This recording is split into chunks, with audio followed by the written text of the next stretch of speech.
Hi ವೀಕ್ಷಕರೇ, ನಾನು ಇವತ್ತು ಪನ್ನೀರನ್ನು ಯೂಸ್ ಮಾಡಿ ನಾವು ಚಿಕ್ಕ ವಯಸ್ಸಲ್ಲಿ ತಿಂತಾ ಇದ್ವಲ್ಲ, ಚಿಕ್ಕ ಪ್ಯಾಕೆಟಲ್ಲಿ ಬರ್ತಾ ಇತ್ತಲ್ಲ ಬೋಟಿ, ಅದನ್ನು ಯೂಸ್ ಮಾಡಿ ಒಂದು ಸ್ನ್ಯಾಕ್ಸ್ನ ಹೆಲ್ದಿಯಾಗಿ ಮಾಡಿಕೊಡ್ತಾ ಇದ್ದೀನಿ ನಮ್ಮ ಮನೆಯಲ್ಲಿ ಮಕ್ಕಳಿಗೆ. ಅದರ ರೆಸಿಪಿಯನ್ನು ನಾನು ಶೇರ್ ಮಾಡ್ತಾ ಇದ್ದೀನಿ. ನಾನಿಲ್ಲಿ ಒಂದು ಸ್ಟವ್ ಮೇಲೆ ಒಂದು ಬಾಣಲಿಯನ್ನಿಟ್ಟು ಅದಕ್ಕೆ ಸ್ವಲ್ಪ ಬೆಣ್ಣೆಯನ್ನು ಹಾಕಿ ಮೆಲ್ಟ್ ಆಗಲಿಕ್ಕೆ ಬಿಡ್ತಾ ಇದ್ದೀನಿ.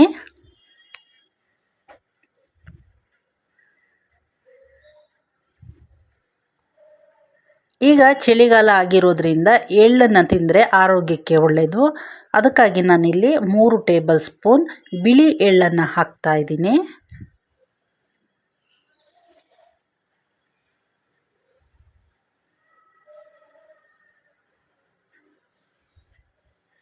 ಇದು ಸಿಡಿಯುತ್ತೆ ಜೋರಾಗಿ, ಅದಕ್ಕೋಸ್ಕರ ನಾನು ಒಂದು ಪ್ಲೇಟ್ನ ಮುಚ್ತಾ ಇದ್ದೀನಿ. ಸ್ಟವನ್ನು ಕೂಡ ಆಫ್ ಮಾಡ್ತಾ ಇದ್ದೀನಿ, ಇಲ್ಲಾಂದರೆ ಅದು ಸೀದೋಗ್ಬಿಡುತ್ತೆ.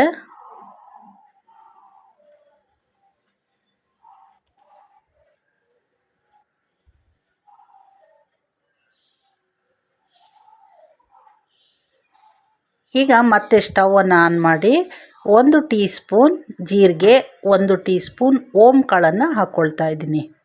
ಓಮ್ ಕಾಳು ಕೂಡ ಆರೋಗ್ಯಕ್ಕೆ ತುಂಬ ಒಳ್ಳೆಯದು, ಮಕ್ಕಳಿಗೆ ಕೊಡಬೇಕು ಆವಾಗವಾಗ.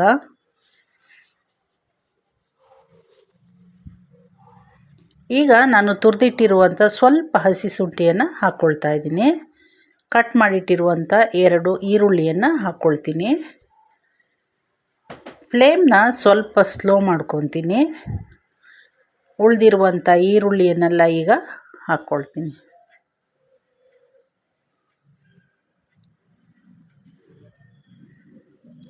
ಈಗ ಚೆನ್ನಾಗಿ 1 ನಿಮಿಷ ಬೇಯಿಸ್ಕೊಳ್ತಾ ಇದ್ದೀನಿ.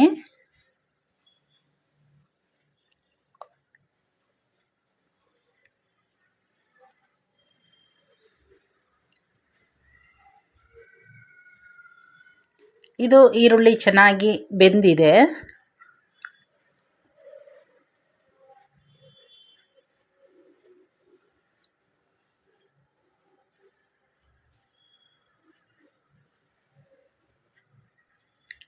ಇದಕ್ಕೆ ತುರಿದಿಟ್ಟಿರುವಂಥ 1 ಕ್ಯಾರೆಟು, ಕಟ್ ಮಾಡಿಟ್ಟಿರುವಂಥ 1 ಟೊಮೊಟೊವನ್ನು ಹಾಕ್ಕೊಳ್ತೀನಿ. ಇದನ್ನು ಕೂಡ ನಾನು 1 ನಿಮಿಷ ಬೇಯಿಸ್ಕೊಳ್ತೀನಿ.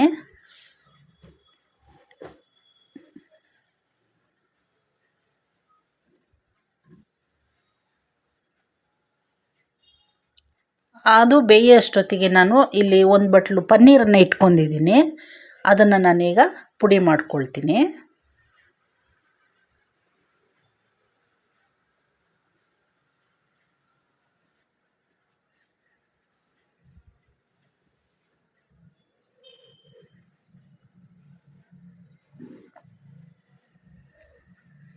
ಚಿಕ್ಕದಾಗಿ ಪುಡಿ ಮಾಡ್ಕೋಬೇಕು.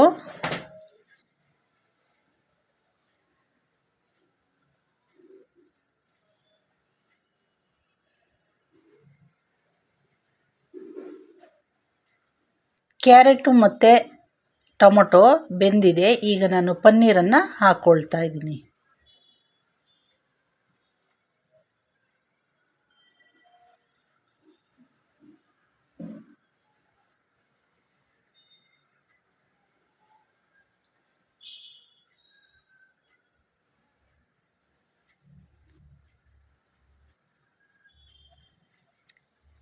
ಬೋಟಿಯಲ್ಲಿ ಸ್ವಲ್ಪ ಉಪ್ಪು ಎಲ್ಲ ಇರುತ್ತೆ. ನಾವು ಮಸಾಲೆಗೆ ಇಲ್ಲಿ ಪುಡಿ ಉಪ್ಪನ್ನು ಹಾಕ್ತಾ ಇದ್ದೀನಿ. ನೋಡಿ ಹಾಕ್ಕೋಬೇಕು.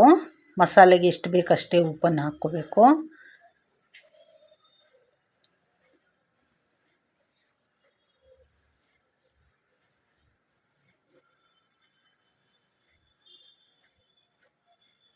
ತುಂಬ ಕೋಲ್ಡ್ ಇರೋದ್ರಿಂದ ಖಾರಕ್ಕಾಗಿ ನಾನು ಕಾಳು ಮೆಣಸು ಪುಡಿಯನ್ನು ಹಾಕ್ಕೊಳ್ತೀನಿ. 1 ಟೇಬಲ್ ಸ್ಪೂನ್ ಕಾಳು ಮೆಣಸು ಪುಡಿಯನ್ನು ಹಾಕ್ಕೊಳ್ತೀನಿ ಇದಕ್ಕೆ.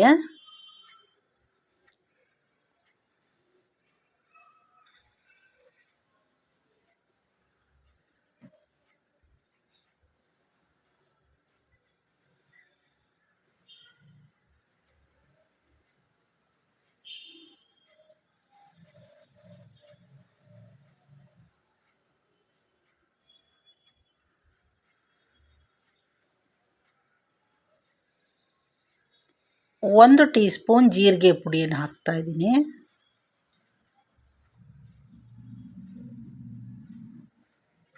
ಒಂದು tea spoon garam masala powder ಹಾಕ್ತಾಯಿದ್ದೀನಿ. ಸ್ವಲ್ಪ ಅರಿಶಿನ ಪುಡಿಯನ್ನು ಹಾಕ್ಕೊಳ್ತಾ ಇದ್ದೀನಿ. ಇದೆಲ್ಲವನ್ನು ಮಿಕ್ಸ್ ಮಾಡಿ ಒಂದು 30 ಸೆಕೆಂಡ್ ಬೇಯಿಸ್ಕೊಳ್ತೀನಿ.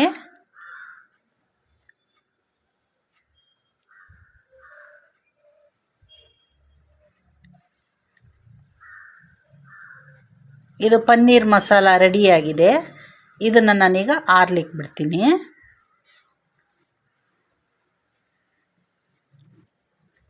ಮಸಾಲ ಆರಿದೆ ನೋಡಿ. ಇದು ನಾವು ಚಿಕ್ಕ ವಯಸ್ಸಲ್ಲಿ ತಿಂತಾ ಇದ್ವಲ್ಲ ಬೋಟಿ, ಅದು. ಮಕ್ಕಳಿಗೆ ಅದರಿಂದ ಒಂದು ಸ್ವಲ್ಪ ಕೆಚಪ್ ತೊಗೊಂಡಿದ್ದೀನಿ, ಸ್ವಲ್ಪ ಫ್ರೆಶ್ ಕ್ರೀಮ್ ಮತ್ತು ಖಾರ ಸೇಮಿಯಾ ಅದು ತೊಗೊಂಡಿದ್ದೀನಿ ಚಿಕ್ಕದು. ಈ ಬೋಟಿಗೆ ನಾನು ಪನ್ನೀರ್ ಮಸಾಲವನ್ನು ಸ್ಪೂನಿಂದ ಹೀಗೆ ತುಂಬಿಸ್ತಾ ಇದ್ದೀನಿ. ಸ್ಪೂನ್ ಹಿಂದೆಯಿಂದ ತಳ್ಳಿದರೆ ಅದು ಬೋಟಿ ಒಳಗಡೆ ಫಿಲ್ ಆಗುತ್ತೆ. ಈ ಥರ ತುಂಬ್ತಾ ಬರ್ತೀನಿ. ಮಸಾಲ ತಗೊಂಡು ಈ ಥರ ಸ್ಪೂನಿಂದ ಹಾಕಿ ಹಿಂದೆ ಸ್ಪೂನಿಂದ ತಳ್ಳಿದರೆ ಒಳಗಡೆ ಹೋಗುತ್ತೆ. ಈ ಥರ ಈಸಿ ನೋಡಿ. ನಾವು ತಿಂತಾ ಇರೋವಂಥ ಬೋಟಿ ಹಾಗಾಗಿ ತಿಂತಾ ಇದ್ವಿ. ಇದನ್ನೇ ನಾನೀಗ ಮಕ್ಕಳಿಗೆ ಹೆಲ್ದಿಯಾಗಿ ಮಾಡಿಕೊಡ್ತಾ ಇದ್ದೀನಿ. ಇನ್ನೊಂದು ಬೋಟಿಗೆ ಕೂಡ ಈ ಥರ ತುಂಬಿಸ್ತಾ ಇದ್ದೀನಿ. ಸ್ಪೂನಿಂದ ತೊಗೊಂಡು ಈ ಥರ ತುಂಬಿ ಹಿಂದೆ ಸ್ಪೂನಿಂದ ತಳ್ಳಿದರೆ ಒಳಗಡೆ ಫಿಲ್ ಆಗುತ್ತೆ.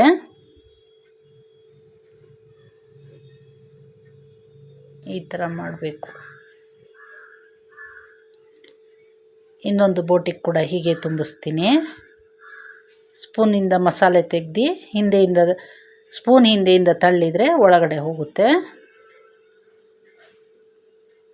ಈ ಥರ ಮಾಡಬೇಕು.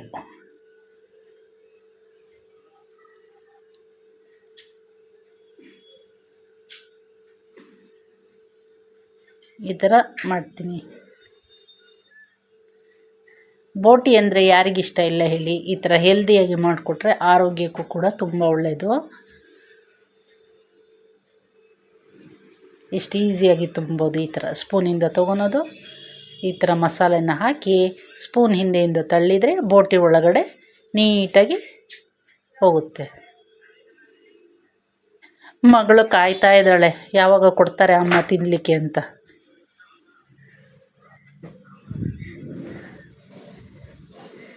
ವಿಡಿಯೋ ನೋಡ್ತಾ ಇದ್ದೀರಾ? ಯಾರ್ಯಾರಿಗೆ ಈ ಸ್ನ್ಯಾಕ್ಸ್ ಇಷ್ಟ ಆಯಿತು ಅಂತ ಕಮೆಂಟ್ ಮಾಡಿ.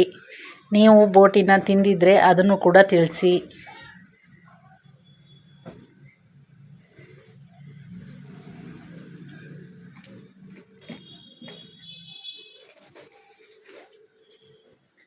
ಈ ಥರ ಎಲ್ಲ ಮಾಡಿ ರೆಡಿ ಮಾಡಿ ಇಟ್ಕೊತೀನಿ.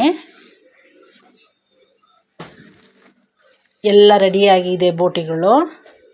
ಈಗ ನಾನು ಒಂದೊಂದಾಗಿ ಫ್ರೆಶ್ ಕ್ರೀಮ್ನಲ್ಲಿ ಅದ್ದಿ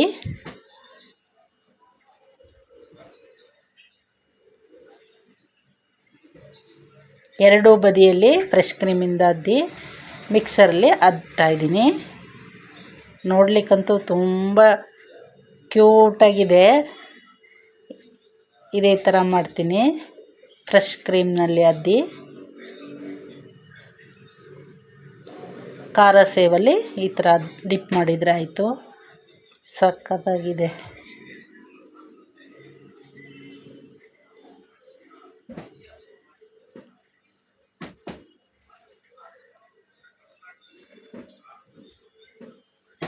ಮಕ್ಕಳಿಗಂತೂ ಈ ಥರ ಮಾಡಿಕೊಟ್ರೆ ತುಂಬ ಖುಷಿ ಪಡ್ತಾರೆ. ನೋಡಿ, ಮಗಳು ತಿಂತಾ ಇದ್ದಾಳೆ.